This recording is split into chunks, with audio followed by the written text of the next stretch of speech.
സൈഡിൽ ഒതുക്കിയിട്ട് കാശുരൂപ എടുത്ത് എൻ്റെ മടിയിലായിട്ട് വെച്ചു. അപ്പോൾ ഇങ്ങനെ മടി വെച്ചിട്ട് ഞാൻ ഡ്രൈവ് ചെയ്ത് വരുവാണ്. അപ്പം ഞാനൊരു ചേർത്തല എത്താറായപ്പോഴത്തേക്കും റോഡ് പണി നടന്നുകൊണ്ടിരിക്കുകയാണ്. അപ്പോൾ രണ്ട് റോഡ് വന്നെന്നുള്ളത് ഒറ്റ റോഡായി ജോയിൻ ചെയ്തു.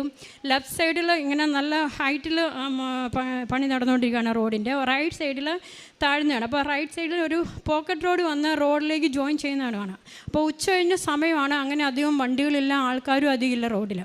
അപ്പോൾ ഒരു ബൈക്കുകാരൻ അവിടെ ബൈക്കുകാരൻ ഇങ്ങനെ നിൽക്കുന്നത് ഞാൻ ആ റോഡിലേക്ക് കയറിയപ്പോൾ തന്നെ കണ്ടു. അപ്പം കുറച്ച് ഫ്രണ്ടിലേക്ക് കയറി കഴിഞ്ഞു കൃത്യം അയാളുടെ ഫ്രണ്ടിൽ എത്തിയപ്പോഴത്തേക്കും അയാൾ ബൈക്കും കൊണ്ട് വന്ന് നേരെ റോഡ് ക്രോസ് ചെയ്തിട്ട് എൻ്റെ കാലിരിക്കുന്ന ആ ഭാഗത്തോട്ട്, അതായത് റൈറ്റ് സൈഡിലെ ഡ്രൈവറുടെ സീറ്റിലേക്ക് വന്ന് ഭയങ്കര സ്ട്രോങ് ആയിട്ട് വന്ന് ഇടിച്ചിട്ട് ഇയാൾ എൻ്റെ ഫ്രണ്ടിൽ വീഴുന്നു. ഞാൻ നോക്കിയപ്പോൾ കതവ് തുറക്കാൻ നോക്കിയപ്പോൾ എനിക്ക് ഡോറ് തുറക്കാൻ പറ്റുന്നില്ല, അത് ജാമായിപ്പോയി. അപ്പോൾ ഞാൻ അടുത്ത സീറ്റിലെ ഡോറ് തുറന്നിട്ട് ഞാൻ ഓടി അടുത്തെത്തിയപ്പോഴത്തേക്കും അയാൾ ചാടി കയറി വണ്ടിയിൽ കയറി ഒരൊറ്റ പിടിപ്പീര്